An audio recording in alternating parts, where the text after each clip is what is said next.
کیا آپ نے کبھی غور کیا کہ ہم کیسے مسلمان ہیں؟ کیا آپ نے کبھی یہ دیکھا کہ ہم جب بھی اپنا کوئی فیصلہ کر رہے ہوتے ہیں تو ہمارا کیا رد عمل ہوتا ہے، ہماری کیا سوچ اور کیا پریورٹیز ہوتی ہے؟ ہم جب ایک رشتہ ڈھونڈ رہے ہوتے ہیں تو ہماری کیا پریورٹیز ہوتی ہیں، ہم اس رشتے میں کیا حاصل کرنا چاہتے ہیں؟ ہم میں سے اکثریت خوبصورتی، دولت، مقام، مرتبے کو اہمیت دیتی ہے، اور یہ بہت ہی کم ہوتا ہے کہ ہم کسی کے اخلاق کو یا کسی کے دین یا کسی کی سیرت کو اہمیت دیں، جبکہ یہی ہماری سب سے بڑی غلطی ہوتی ہے، کیونکہ اس ایک غلطی کی وجہ سے ہم اپنی اور اپنے ساتھیوں کی، اپنی بیٹی کی، اپنی بہن کی، اپنے بھائی کی پوری زندگی تباہ کر دیتے ہیں، کیونکہ اگر یہاں پر انتخاب غلط ہو جائے گا تو پوری زندگی تباہ ہو جائے گی، اور نہ صرف ان دونوں کی بلکہ ان کی آنے والی اولاد پر بھی اس کا بہت گہرا اثر پڑے گا، مگر افسوس ہمیں اس چیز پتہ ہی نہیں ہوتا۔ تو آخر ہمیں یہ کیسے پتہ چلے کہ ہمارا کیا معیار ہونا چاہیے؟ آج میں آپ کو اس بارے میں بتاؤں گی۔ میں ایک چھوٹا سا واقعہ آپ کو سناتی ہوں جس میں آپ کو یہ معلوم ہوگا کہ شادی کے لیے کس طرح کا معیار ہونا چاہیے اور اس معیار سے زندگی پر کیا اثر پڑتا ہے۔ چلیے آئیے ویڈیو کا آغاز کرتے ہیں۔ اولاد کے عروج کا راز، سچی حکایت۔ ان کا نام مبارک تھا۔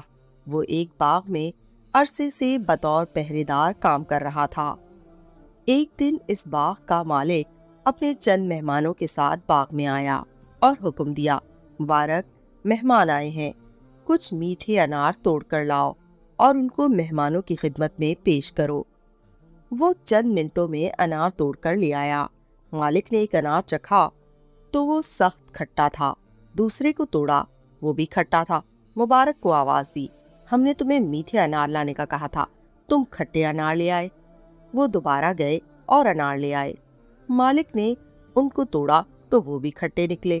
مالک سخت ناراض ہوا، تم اتنے سالوں سے اس باغ میں کام کر رہے ہو، تمہیں آج تک کھٹے اور میٹھے انار میں تمیز نہیں ہے؟ مبارک نے عرض کی، آقا، بلا شبہ میں کھٹے اور میٹھے اناروں میں تمیز نہیں کر سکتا۔ میں نے آج تک اس باغ کا کوئی انار کھایا ہی نہیں ہے، تو پھر کھٹے اور میٹھے میں کیسے تمیز کر سکتا ہوں؟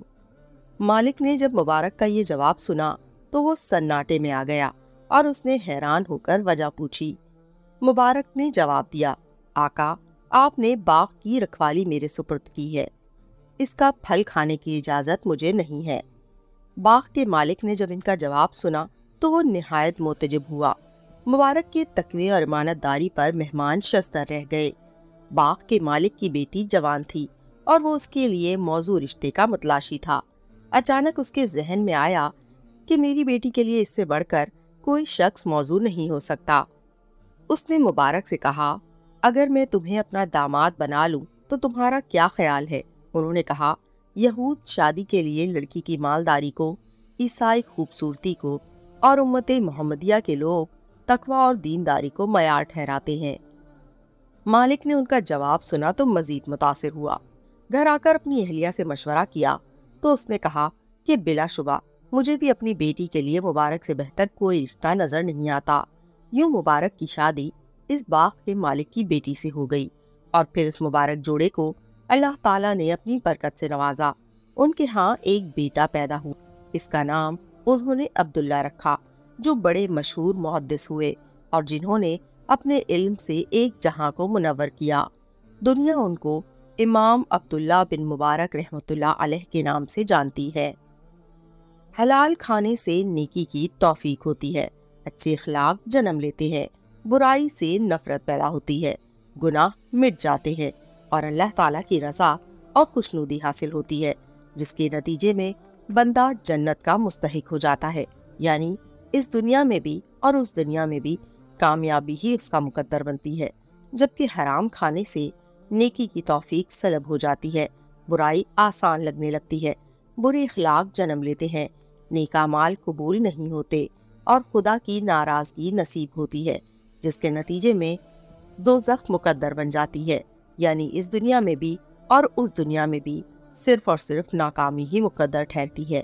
اللہ مجھے اور آپ کو ایسے بدترین عذاب سے بچائے اور ہمیں اچھی زندگی گزارنے کی اور دونوں زندگیوں میں فلاح حاصل کرنے کی توفیق عطا فرمائے، آمین۔